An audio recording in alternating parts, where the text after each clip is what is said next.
Nunca o Brasil enfrentou uma tragédia climática tão grande quanto a que atinge o Rio Grande do Sul, com inundações em mais de 90% dos municípios. Brasileiros de todas as regiões imediatamente mostraram sua solidariedade com doações e trabalho voluntário.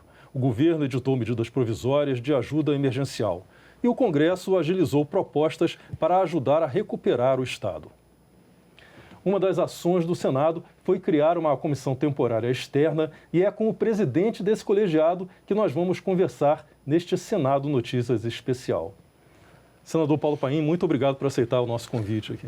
Satisfação a nossa estar aqui na nossa querida TV Senado, Márcio Maturana, aqui participando desse programa que tem uma repercussão com certeza a nível nacional. E muitas agências do exterior copiam, e é bom que copiem, né, para divulgar lá fora o que está acontecendo no Brasil, especificamente no caso no Rio Grande do Sul. Exato, essa é uma tragédia muito grande que está repercutindo no mundo todo. Eu queria começar falando sobre a diligência que a comissão fez no dia 23 de maio agora. Como foi chegar lá e ver a população de perto, finalmente poder estar lá no meio da população e ver nos olhos das pessoas, dos gaúchos? Primeiro dizer que, sem sombra de dúvida, foi a tragédia climática com efeito da relação da enchente, o clima, enfim, maior que aconteceu na história do Brasil, né? Não só no Rio Grande do Sul. São milhares de pessoas que perderam as casas, nós estivemos lá e vimos, né? Situação desesperadora. Mesmo antes da nossa chegada, já tínhamos a notícia, né? Que as pessoas não tinham água para tomar, não tinham um cobertor, e o Rio Grande do Sul nessa época é frio, né? Não tinha um colchão, tinha que ficar deitado praticamente no chão.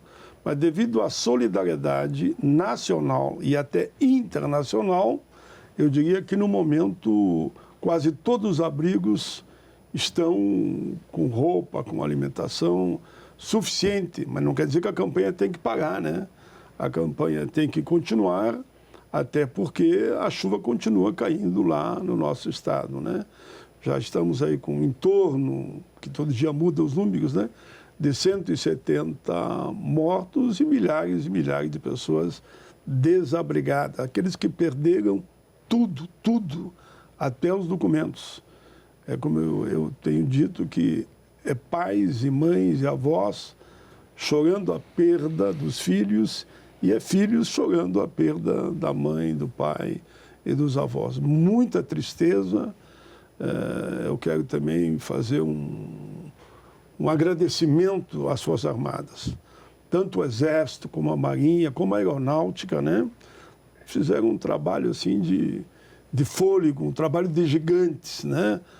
Os próprios policiais da Polícia Federal, da Polícia Civil, os bombeiros, os próprios policiais dos presídios, saíram dos presídios e foram salvar pessoas, e os voluntários que tanto estavam lá no seu jet ski, os que podiam, outros estavam com uma lancha, mas estava também o barqueiro que estava com o seu barquinho remando, né? O que ele usa para pescar a comida do dia a dia, ele deixou de pescar e foi salvar também. Então essa solidariedade é emocionante você vê os bombeiros contando que, olha, tínhamos que decidir, íamos para a rua, que transformada em rio, para a rua da esquerda ou da direita. E nós sabíamos, se fôssemos para a direita, íamos salvar os que estavam lá, o da esquerda ia morrer. E foi que em muitos casos aconteceu mesmo. Quando eles voltaram, a água já tinha levado. Esse é o drama que a gente contar, parece ser um exagero, mas não é exagero, é real. Por isso, a solidariedade no Brasil e do mundo é fundamental para a gente ajudar a reconstruir grande parte do Rio Grande. Cidades que estão em estado de calamidade, de desespero, são 497 cidades, né? Nós temos em torno de 460 que foram atingidas. Dá para perceber já na população lá, nesse pessoal, essa já esperança de reconstrução, porque o momento inicial é totalmente focado no socorro, salvar, né? Porque é uma questão de vida ali. Né? Mas já se tem que pensar em reconstrução imediatamente. Já. Os senhores visitaram um alojamento e um hospital de campanha, né, em cidades diferentes. Nesse contato, como é que é a infraestrutura para eles trabalharem no hospital, por exemplo, de campanha? O hospital de campanha ele é muito bem organizado, né? Com o apoio, inclusive, das Forças Armadas, com toda a força do SUS, inclusive com voluntários. Ali todos são atendidos e eu percebi que há médicos, há enfermeiros, há voluntários que são da área da saúde, né? Que estão lá colaborando e ajudando, né? Claro, onde eles ficam acolhidos, aí tu vê quantidades enormes. Por exemplo, a Ubra, que é próximo onde eu moro, chegou a ter 8 mil pessoas. A sua cidade é Caxias do Sul. Não, eu nasci em Caxias, mas na verdade resido em Canoas há mais de 40 anos, já que eu resido em Canoas, né? Mas nasci em Caxias do Sul, que também teve desmoronamento, teve a água ocupando, teve muitos desabrigados. Agora, em Canoas foi muito mais, porque o rio que deságua na lagoa, chamado Guaíba, que chama Rio Guaíba, passa por Canoas, né? Uhum. E ali ele subiu acima do limite que tínhamos lá, como das proteções, e foi invadindo tudo. Como eu dizia um outro dia, os meus amigos moram grande parte ali na Matias, né? Outros moram no Guajiviga. Guajiviga é um bairro simples também, mas é numa parte mais alta. Mas a Matias, Rio Branco, Niterói, como exemplo, o prefeito Jairo Jorge, que fez um trabalho gigantesco também, nos contava, porque ele esteve lá, quando nós estivemos no estado, tanto ele como o governador Eduardo Leite nos recebeu na base aérea de Canoas. Ali tivemos uma plenária, né? Onde foi mostrado para nós a realidade daquela cidade de São Leopoldo, porque nós fomos a São Leopoldo também, que lá que foi o hospital de campanha. São Leopoldo, passamos por Esteio, passamos por Sapucaia, ruas improvisadas que a gente não ia conseguir, os batedores na frente. Agradeço muito a Polícia Rodoviária, a Polícia Militar, enfim, todos colaboraram para que nós chegássemos lá. E levamos também, que foi muito bom, eu comprometo que a Ilana, diretora aqui do Senado, né, que nós já mandamos toneladas, nós, eu digo o Senado, né, a Ilana coordenando esse movimento para que tanto a alimentação, como a roupa, como os cobertor chegassem lá. E no dia que nós chegamos, chegou um caminhão com brinquedo. Precisava ver quando nós chegamos lá no ginásio de esporte do Metalúrgico de Canoas, que até fui presidente lá, saí de lá para vir para o parlamento, na Constituinte ainda, mas precisa ver as crianças, quando viu aqueles brinquedos chegando e nós entregando, e os pais recebendo, enfim, os 8 senadores que estavam lá também entregando. Foi um momento assim de emoção e de alegria. Eles até não davam muita atenção para as roupas, as crianças, né? Mas queriam os brinquedos, que é natural, né? Tu viu o sorriso estampado em cada um, dizendo no olhar, obrigado, gratidão, né? Foi um momento muito bonito. Essa visita ajudou os senadores da comissão a definirem quais projetos devem ser tratados como prioridade aqui no Senado. A sensibilidade, né, foi muito, muito grande de todos os senadores em relação ao que deveríamos apresentar aqui. E caminhamos nesse sentido. Eu estou procurando aqui nos meus papéis a relação dos projetos. Foram inúmeros projetos que foram apresentados. São 8 senadores na comissão. São 8 senadores. Foi definido que cada senador apresentou um projeto. Como prioridade. Todos foram muito parceiros nesse encaminhamento. Deixa eu ver se está aqui. Está aqui, está aqui. Veja, essa reunião que fizemos foi a última antes da viagem, que vamos fazer. Vamos fazer uma viagem ainda já está marcada, já ajustada para o dia 13, né? Nessa reunião, por exemplo, o senador Marcos Pontes, ele já listou como prioridade para ele um projeto que trata da Política Nacional de Gestão Integral de Risco de Desastre. Projeto importantíssimo. O senador Cajuru apresentou um projeto que institui moratória aos tributos federais, estaduais e municipais para efeito de que, então, a população deixe de pagar e consiga, então, investir nas obrigações da sua área.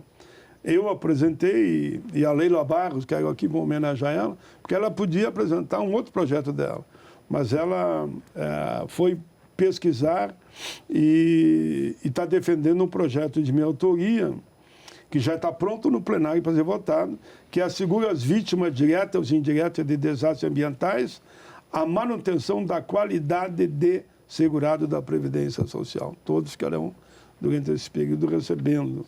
O senador Irineu, que é vice-presidente da comissão, apresentou um projeto sobre concessão de auxílio emergencial às Santa Casas e às entidades filantrópicas sem fins lucrativos, consequentemente. O senador Hamilton Mourão apresentou projeto que vai na linha de mexe no Código Penal para tipificar especificamente que todo furto... Porque a gente assaltando a casa daqueles que tiveram que sair. Né? E, inclusive, estrupando e violentando, inclusive, pessoas. Né? Então, o projeto dele endurece a pena e considera crime. E vai ter que responder pela dureza da lei, porque ele aumenta, inclusive, todos aqueles que assaltarem depósito ou similar, casas, comércio, durante esse período, que é uma covardia, né? Claro. Os comércios foram invadidos, as casas foram invadidas, as pessoas teve que sair desesperadas, salvo pelos bombeiros, ou correndo da chuva, isso eu cheguei a ver lá, correndo da água que vem do rio, né? E a chuva torrencial, e o cara ainda assaltando a casa. O senador Alessandro Vieira, ele apresentou um projeto de medida de auxílio quando for reconhecido estado de calamidade pública. Aí vem um projeto esse foi o projeto que eu apresentei, institui a política nacional para deslocados internos. Porque isso eu aprendi lá na Comissão de Refugiados, Migrantes e Imigrantes, que eu fui presidente, também fui vice. Lá tem uma política para refugiados. Agora, só que aqui nós teremos uma política nacional para deslocados internos, para que eles tenham espaço e sejam recebidos com carinho, com respeito, com estrutura, se tiverem que mudar até de uma cidade para outra. Ou aqueles que moravam na beira do rio, né? Ou o rio atravessava a cidade, praticamente a cidade toda vai ter que ser deslocada para uma outra região, né? Ou para uma zona mais alta do espaço físico da cidade. Então, esse meu projeto daria todo o apoio aos chamados deslocados internos. Até porque não se tem ideia de quanto tempo vai levar esse processo, né? Para poder voltar. Com certeza. E ainda eu tenho um projeto de 2015 que manda recalcular a dívida do Estado. A comissão também tirou que esse projeto vai ser um dos prioritários, porque nós temos uma dívida impagável. A dívida do Rio Grande do Sul já passa de 100 bilhões de juros sobre juros, correção, enfim. E o meu projeto, fazendo um cálculo baseado que fosse corrigido só pelo INPC, estava praticamente paga a dívida do Rio Grande. Mas claro que a gente quer fazer um debate numa visão macro. Tem outros estados que também estão endividados, né? Uhum. Mas o olhar, nesse momento, é para o Rio Grande do Sul. O que nós aprovamos, e eu fui relator aqui no Senado, a pedido do Rodrigo Pacheco e também do governo, foi o projeto que diz que por 3 anos o Rio Grande do Sul não pagará 1 centavo para a União. E esse dinheiro, falei lá com o governador Eduardo Leite, vai para um fundo para ajudar na reconstrução. Como é uma dívida impagável, daqui a 3 anos, creio eu, se for necessário, nós podemos também aprovar um projeto que garanta mais 3, mais 6 anos, quanto for necessário. Esse foi um projeto enviado pelo governo federal, projeto de lei complementar, que o senhor relatou aqui no Senado. E eu fui relator aqui no Senado e conseguimos aprovar na íntegra como veio da Câmara dos Deputados, oficialmente uma emenda de redação.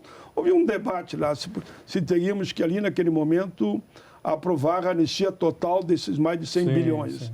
Mas houve um entendimento, um amplo acordo que envolveu os poderes constituídos e chegamos ao entendimento que nesse momento isso tinha que fazer devido à rapidez. O presidente Rodrigo Pacheco nos ajudou muito também.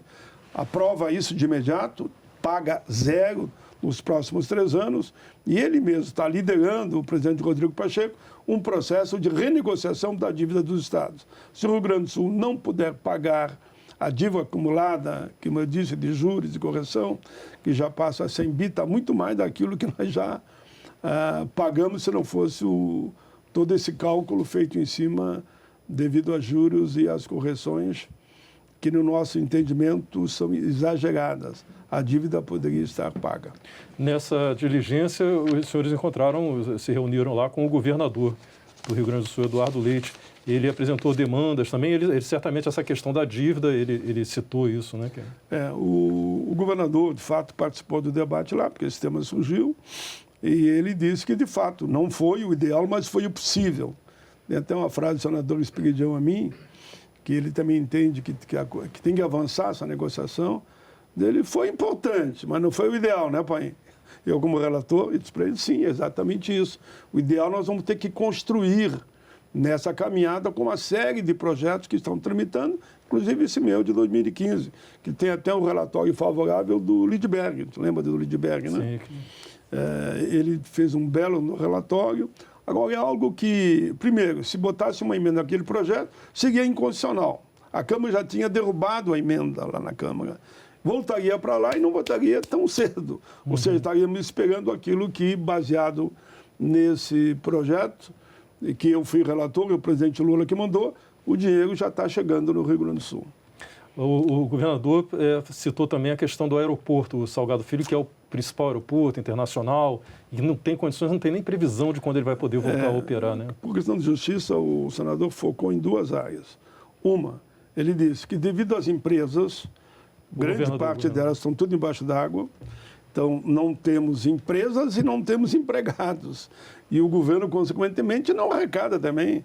Então ele acha que ele vai ter um prejuízo de mais de 11 bilhões na sua arrecadação. Então ele propõe, a Fieres propôs 100 bi para recompor o parque industrial, né? O setor lá do comércio propôs, se não me engano, em tom de 11 bi ou 12 bi.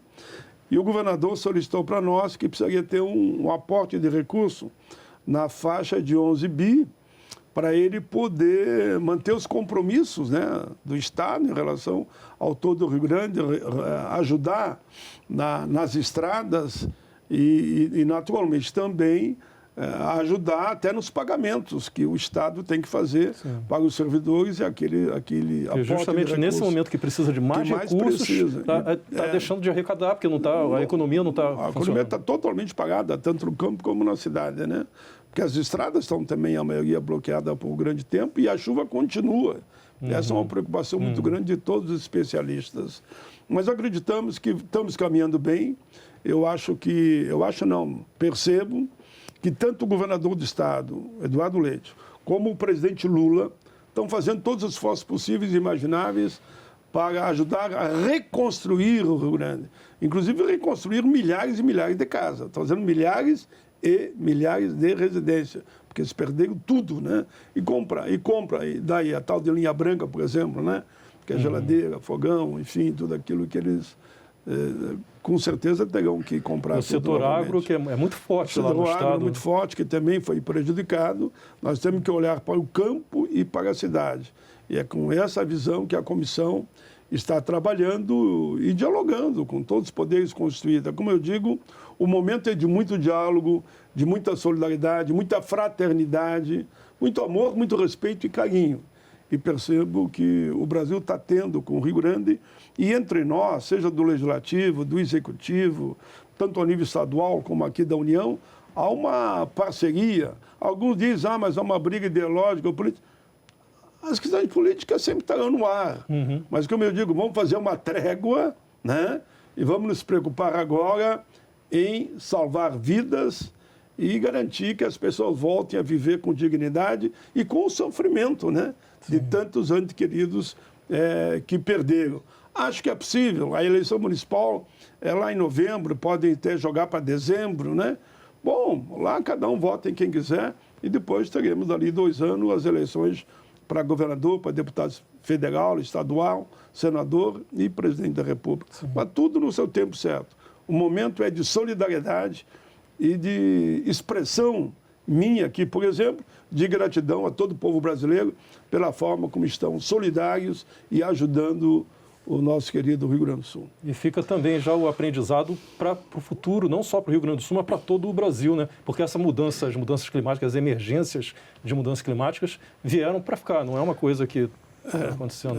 E isso independe de ideologia ou de viés partidário. É verdade absoluta o que você está colocando.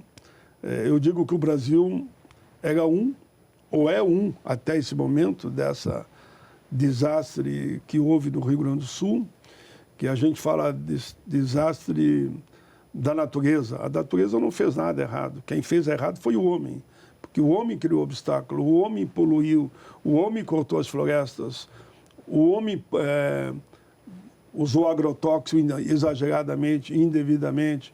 Então, o homem tem que fazer uma autocrítica da agressão que ele fez ao meio ambiente. E chega uma hora que o meio ambiente reage, não é só aqui no Brasil. Vocês vão ver lá a situação dos mares invadindo as praias. Vocês vão ver que nos Estados Unidos, recentemente, houve mais 3, 4 ciclones que devastou cidades inteiras. Sim. Nos países árabes não é diferente. Então, o mundo está percebendo que houve tanta agressão à natureza que a natureza começou a reagir. E compete agora a todos nós ajudar a salvar o planeta, para que assim nós estaremos salvando as nossas próprias vidas. Essa discussão também se dá no Congresso Nacional. O Senado o Congresso tem a Comissão Mista de Mudanças Climáticas para debater justamente isso e projetos que tentam solucionar isso, ou minimizar a primeira decisão que nós tomamos na comissão, essa comissão especial de emergência devido à questão que aconteceu no Rio Grande do Sul, foi dizer, olha, aqui nós não vamos dar aval para nenhum projeto que vá atacar o meio ambiente. Essa comissão não vai dar aval a nenhum projeto.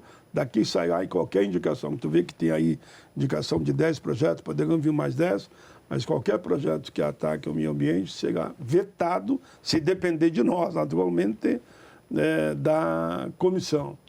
Se quisermos salvar o planeta, temos que defender com unhas e dentes, mas com muito amor e muito carinho, a questão do meio ambiente. Há países que me falaram outro dia que os animais, por exemplo, uma onça, um macaco, um pássaro, estão caindo das árvores e caem mortos no chão, porque não aguentam mais o que está acontecendo em matéria do ar que respiram, né? E da própria violência do ciclone e da própria temperatura.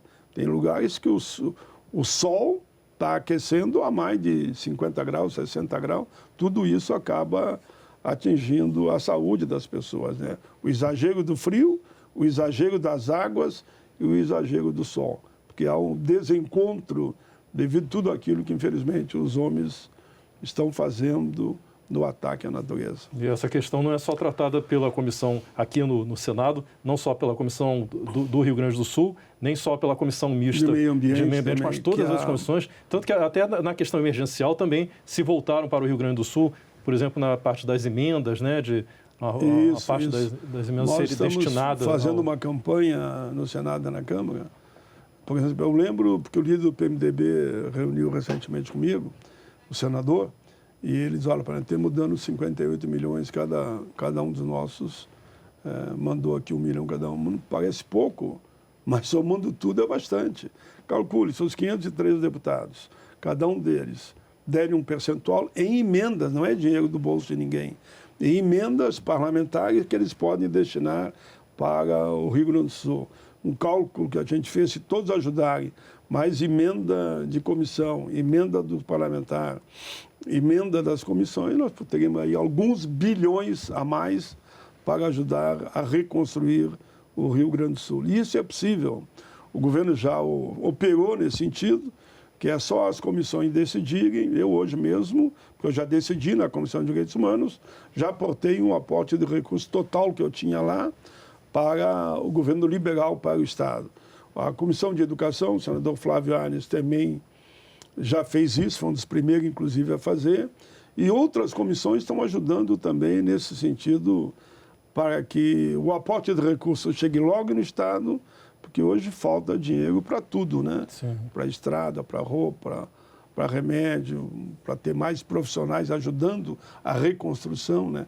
Principalmente, eu diria, nesse momento, é a reconstrução e a saúde, né? porque depois que passaram as águas, infelizmente, vem uma série de doenças, resultado de tantos animais que estão mortos Foram lá. alguns casos de leptospirose foram Isso, confirmados. já foram 5 ou 6, né? Que já morreram. Mas você vê vacas boiando pouco, boiando, enfim, todo tipo de animal boiando, e não dá para negar que alguns corpos também foram retirados numa situação como essa, já que chegamos nesse número, e há quem diga, se somar todos, não vai dar mais de 200. Eu rezo e torço para que não, né? Está em torno hoje de 170, né? Porque muitos estão desaparecidos ainda. Desaparecidos já há 20 dias, 15 dias. Enfim, é uma situação desesperadora. Mas eu acredito que com a solidariedade que está acontecendo, principalmente do povo brasileiro, embora vinha de fora também, mas mais aqui de dentro mesmo. Todos os estados estão sendo solidários e a Força Aérea Brasileira é a que mais está levando para o Rio Grande do Sul. Fica aqui meu carinho, meu abraço à Força Aérea Brasileira. Claro que a Marinha está com o maior navio da América Latina lá em Rio Grande de Pelotas, está me ajudando com o hospital de campanha. O Exército está com toda a sua equipe, caminhões, que atuam nessa área, lá também no Rio Grande e na Grande Porto Alegre, indo para o interior também, né? No caso ali do Vale do Taquari, onde a comissão vai, agora é no dia 13. Enfim, está todo mundo trabalhando junto. O presidente Lula montou uma equipe que está lá, liderada pelo ministro Pimenta, mas para somar, para ajudar, para ver o que ele pode conciliar essa equipe junto com o governador, que é a autoridade máxima essa união é fundamental, do Estado. Né? Das autoridades, isso, da população, tem que entender de todas isso, as forças. que o governador é a autoridade máxima do Estado, o ministro do governo Lula, que estão indo para lá toda semana, uns já estão praticamente instalados lá, é para ajudar, para somar. Nesse momento é solidariedade, é fraternidade, é respeito com a responsabilidade de cada um, que somando só pode melhorar para as pessoas. E é isso que nós estamos preocupados, salvar pessoas, salvar vidas, inclusive que eles melhorem a qualidade de vida, que é o que todos querem, né? Emprego digno, enfim. Enfim, dá para falar aqui 3 dias. É verdade, mas infelizmente nosso tempo é curto, já acabou. Eu que agradeço. Mas eu agradeço muito aqui a sua participação, contar toda essa experiência e explicar o que está sendo feito aqui no Senado. Eu que agradeço. Muito obrigado, viu? Este foi o Senado Notícias especial sobre o socorro e a recuperação do Rio Grande do Sul na tragédia das chuvas de 2024. Você pode rever esta entrevista e reportagens da TV Senado sobre esse assunto na nossa página na internet, senado.leg.br/tv. Muito obrigado pela sua companhia. Continue aqui na TV Senado.